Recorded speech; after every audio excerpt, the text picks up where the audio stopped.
Welcome back to the deep dive. Today we're stepping into a really specific kind of isolation. Yeah, very heavy kind of isolation. Exactly. Imagine you are standing on the edge of a cliff in West Virginia. It's night, the air is cold enough to bite, and it smells of pine needles and damp earth. You are 40 acres away from the nearest paved road. This is Moonlit Ridge. It sounds peaceful, on the surface, but in the book we are covering today, that silence is not peaceful at all. It's more like a fortress. Right. We are unpacking On the Brink of Bliss by A.L. Jackson. This is the fifth installment in the Moonlit Ridge series. And usually when we talk about romance novels, you expect light, easy reading. But Jackson does something really different here. She writes what I would call atmospheric suspense. That is a perfect description, honestly. This is not just a standard boy meets girl story. This is boy meets girl while running a high-stakes counter-surveillance operation against a drug cartel. It is wild, and our mission today for this deep dive is to figure out how those two things actually coexist. We have a whole stack of notes here detailing the plot and the character arcs, and we really need to answer a specific question. How does a story balance the grit of a thriller, hackers and guns and trauma, with the softness of a second chance romance? Because on paper, those things should completely clash. They really should. Yeah. But On the Brink of Bliss, the clash is the entire point. The friction between the violence and the domesticity is what drives the engine of the book. Let's start with the atmosphere, because Jackson spends a lot of time grounding us in this setting. Why is the setting of Moonlit Ridge so critical to this specific story? Well, if you think about the concept of a sanctuary, in this series, the Ridge is a place where the characters from the Sovereign Sanctum, which is this vigilante group we will get into, Hideaway. But for our hero Cash Cunningham, the setting is actually a mirror of his internal state. Oh, that makes sense. It's rugged. Right. It's rugged and inaccessible. It is beautiful, sure, but it's dangerous if you don't know where to step. That is a great parallel. He literally is the landscape. Exactly. And sensory details are the main tool Jackson uses to pull you, the reader, right in. You mentioned the pine in the river earlier, but there is a very specific scent trigger in this book that I found fascinating. Fresh flowers and a splash of vanilla. I mean, it sounds like a candle you would buy at the mall, right? It does. Mm-hmm. But in the context of the story, it is a ghost. This scent haunts Cash. It is the olfactory memory of the heroine Daisy.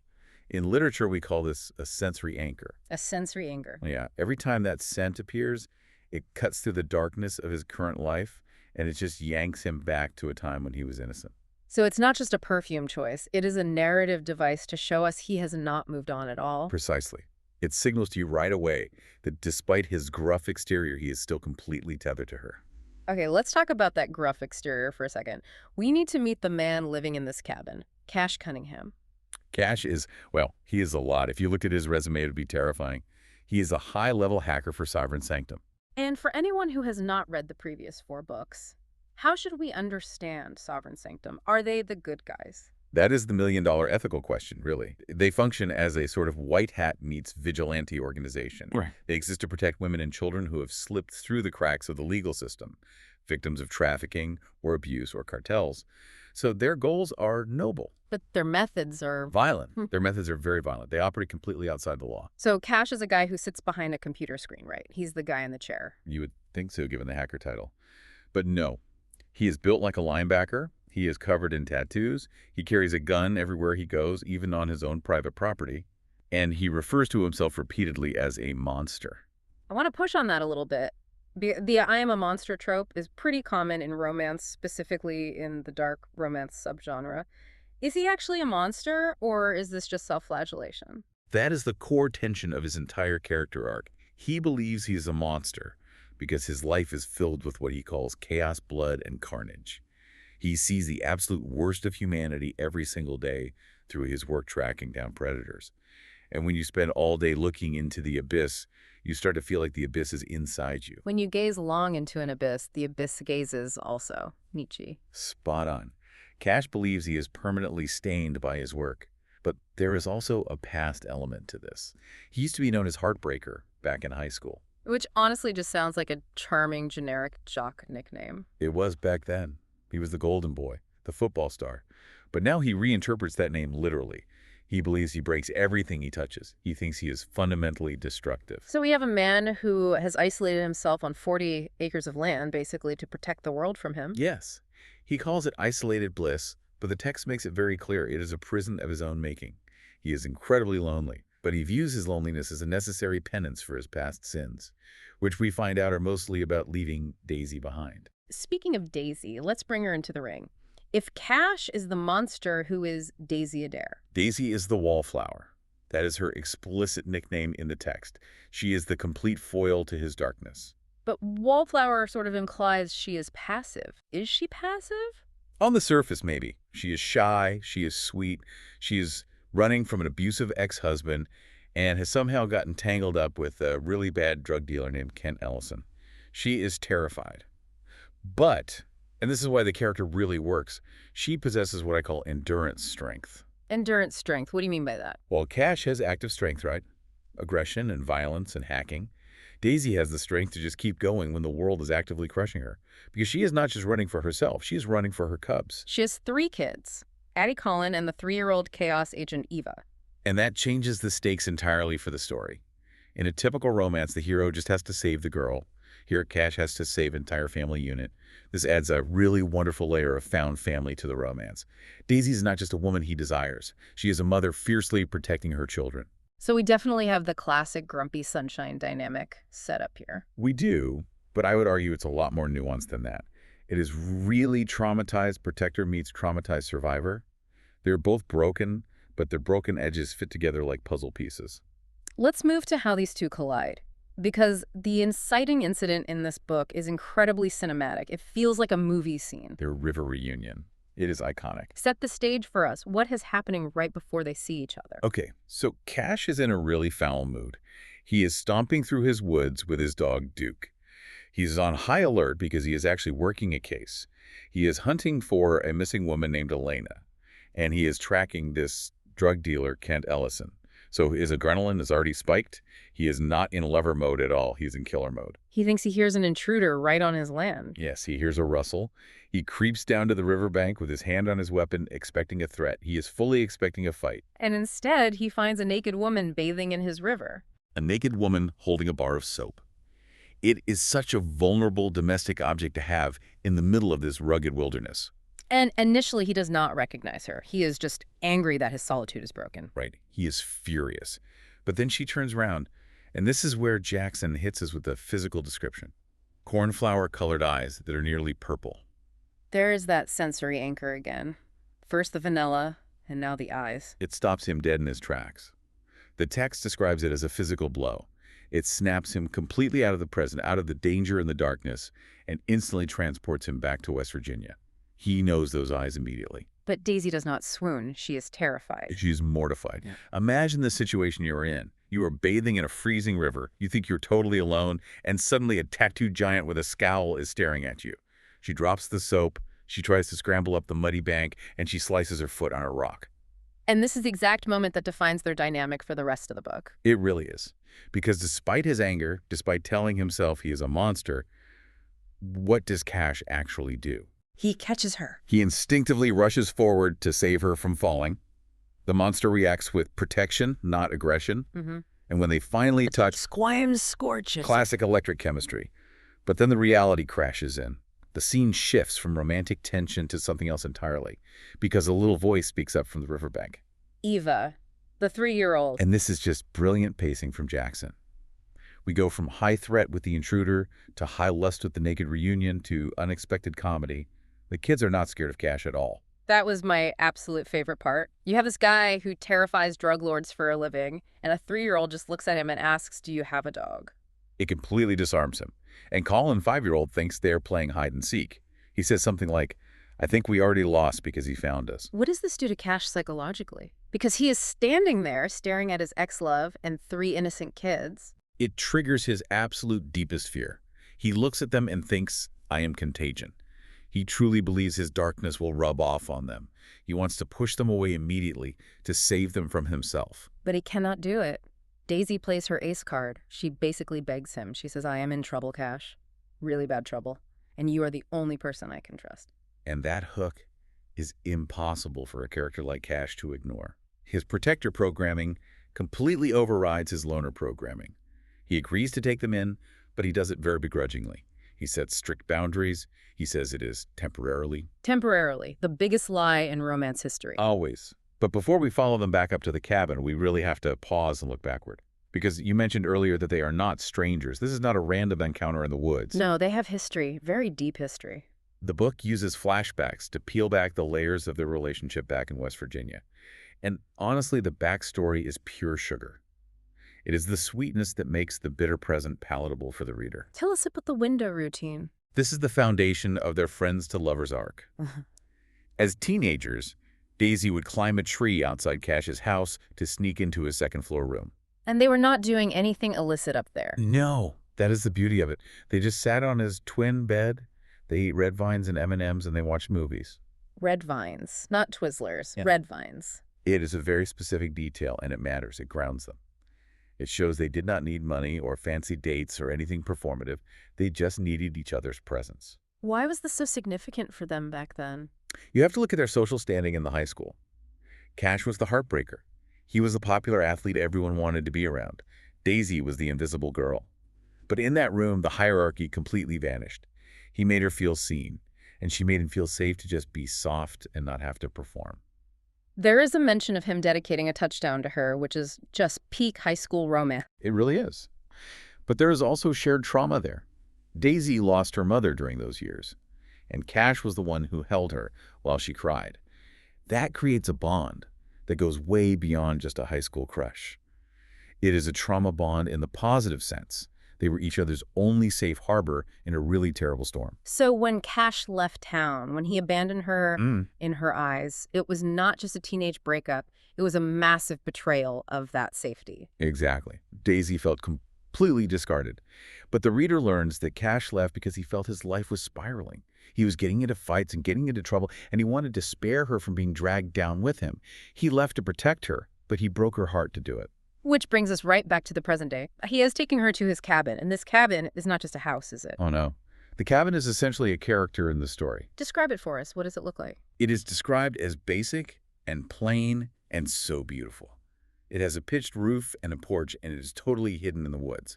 But the absolute kicker is it is the exact house they used to fantasize about building when they were kids eating red vines on his bed. Wait, so he built their dream house just to live in it alone? Yes, just let that sink in for a minute. That is devastatingly romantic and also incredibly sad.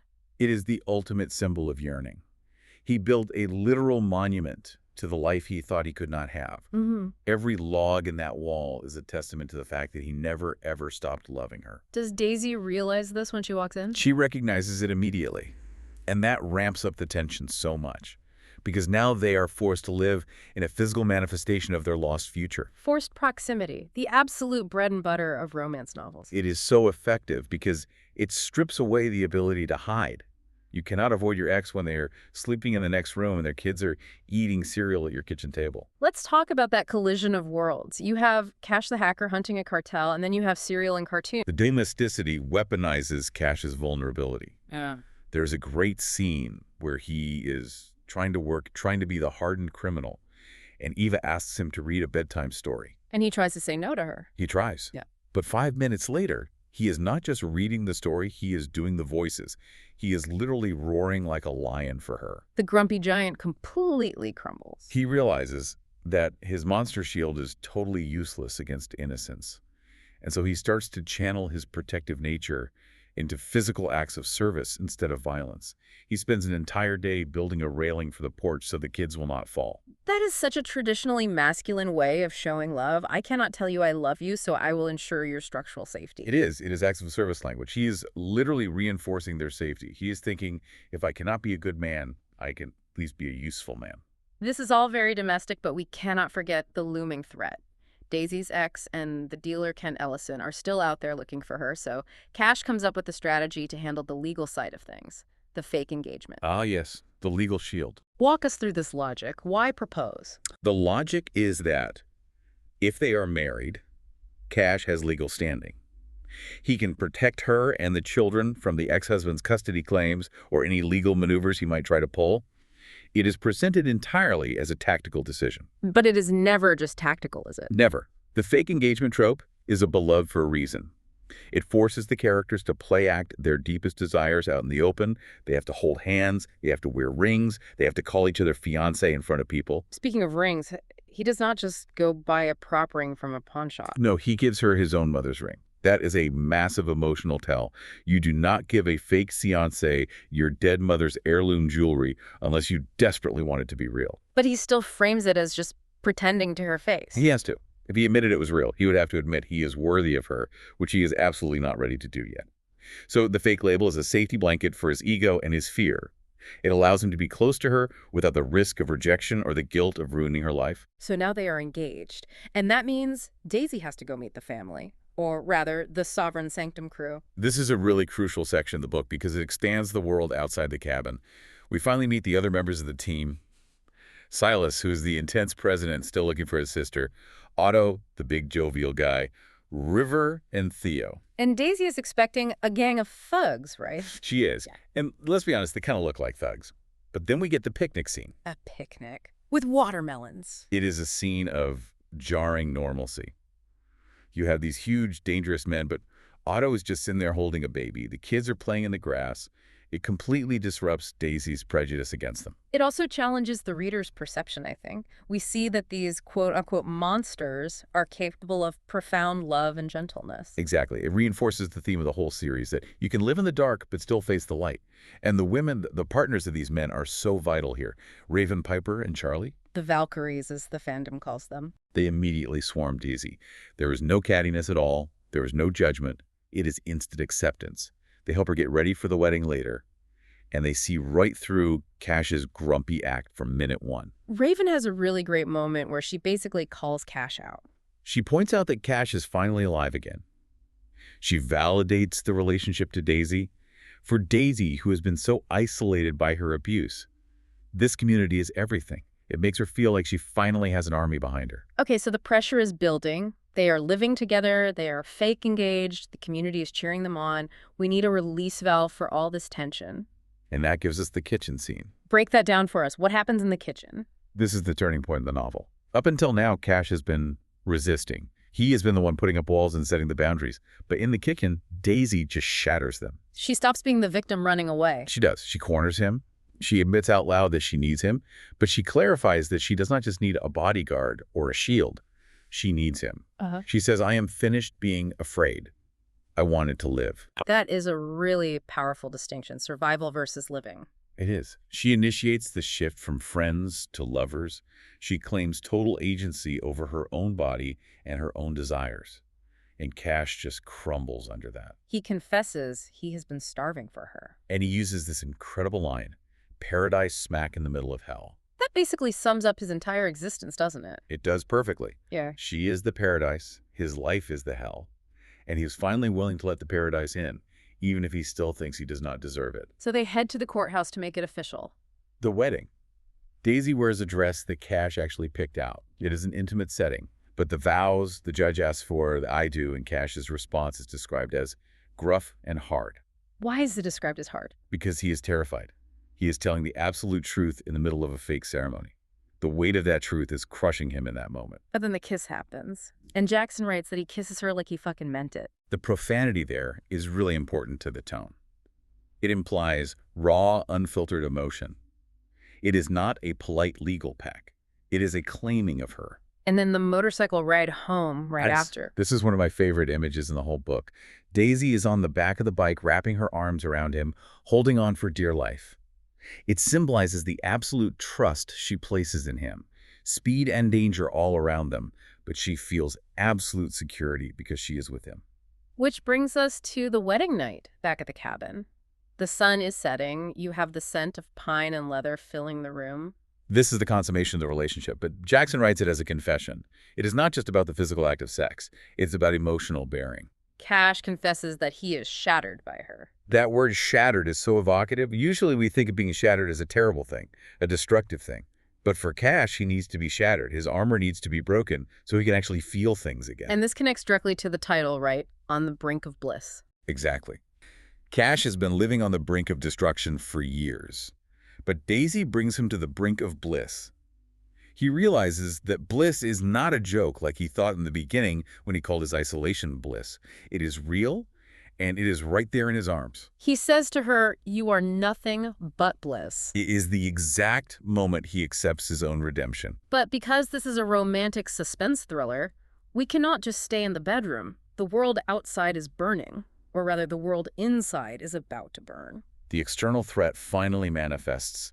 Ken Ellison and the ex-husband have tracked them down to the ridge. And Cash is actually away from the cabin when it happens. He returns to find his sanctuary, his new bliss, completely in flames. The fire is a massive set piece. He thinks Daisy is trapped inside the burning house. The terror in this chapter is palpable. But notice the callback Jackson uses. The main door is blocked by fire. So how does he get in to save her? He climbs the tree. Yes. The same tree, or at least a similar tree that Daisy used to climb to get to his bedroom window when they were kids. He scales the wall, he breaks the window, and he enters the inferno. He finds her unconscious from the smoke, and he manages to get her out. It is a totally heroic rescue, Yeah. but you have to look at the cost of it. The cabin completely collapses. The dream house, the one he built with his bare hands for her, it is just gone. It is gone. Yeah. And poetically, it actually has to go. Why does it have to go? That feels so tragic. Because the cabin was a shrine to a memory. It was a monument to his loneliness and his yearning for the past. By burning it down, the narrative forces them to start fresh. They are not living in the past anymore. They have to build a new future together from the ground up. That is actually really profound. I was just sad about the porch railing he spent all day fixing. The railing was great, but the symbolism is much better. The home is not the wood and the stone. The home is the people standing on the lawn, totally safe. There is a final confrontation later, right, Hal? We will not go into every single blow by blow, but the bad guys do not just walk away after the fire. No, there's a big showdown at a church event later. Daisy is briefly threatened or kidnapped, and we see Cash go absolutely feral to get her back. Feral is the exact word used in the text. But there's a key difference between this violence and the violence he feared in himself at the very beginning of the book. What is the difference? Direction.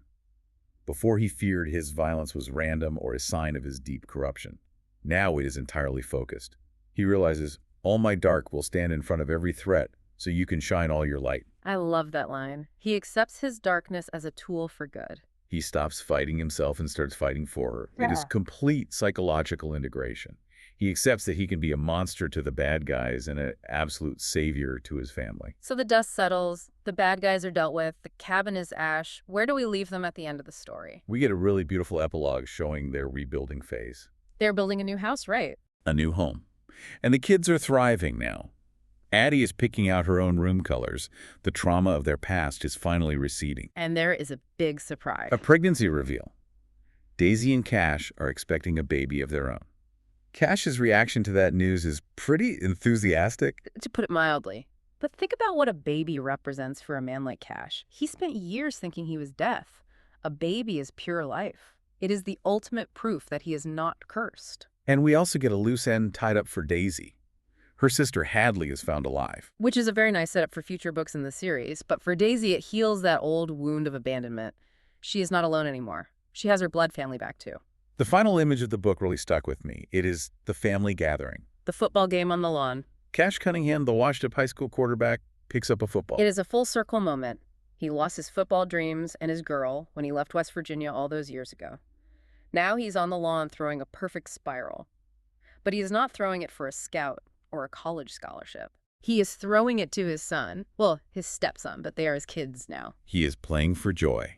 He reclaimed the game he loved, just like he reclaimed the woman he loved. That is an incredibly satisfying ending. It really is. It ties everything together. So let's zoom out a bit. We have covered the plot, the symbols, the sensory details. What is the big takeaway from On the Brink of Bliss? What should the listener carry with them after closing this book? I think it is a story about the courage to drop the narrative of shame. Cash spent years telling himself the story that he was a monster and he was dangerous. He let that story completely define his reality. And Daisy challenged that story. Daisy refused to read that script. She wrote a new one for him. She defined him by his future, not his past. It is also a profound lesson on safe harbors. Yes, we often think of safety in physical terms, locks and guns and alarm systems. But the book argues that true safety is emotional. It is having someone who protects you from your own worst thoughts. Cash protected Daisy from the drug dealers. Daisy protected Cash from his self-hatred. Exactly. It is a reciprocal rescue. And I have to say, the grumpy giant trope works so well here because it is fundamentally about vulnerability. It is not just him being mean for the sake of it. It is him being terrified. He pushes people away to protect them from himself. Which brings us to our provocative thought for you, the listener. We were talking earlier about pushing people away. Think about the physical spaces in your own life. We spend so much time building fortresses to keep the bad out, whether that is a secluded cabin in the woods or just emotional walls we put up around our hearts.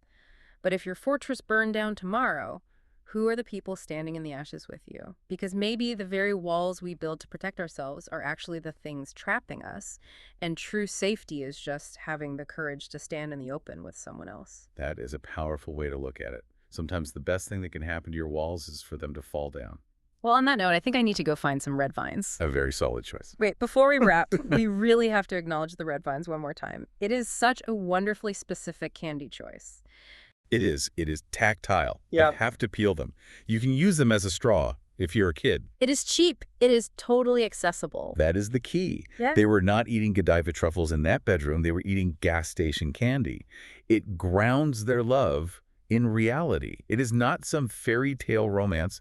It is we have $5 in a Saturday night kind of romance. And that makes it feel achievable for anyone. You do not need a castle. You just need a twin bed and some licorice. And maybe a good tree to climb outside the window. Just make sure you check for loose branches first. Always. Safety first.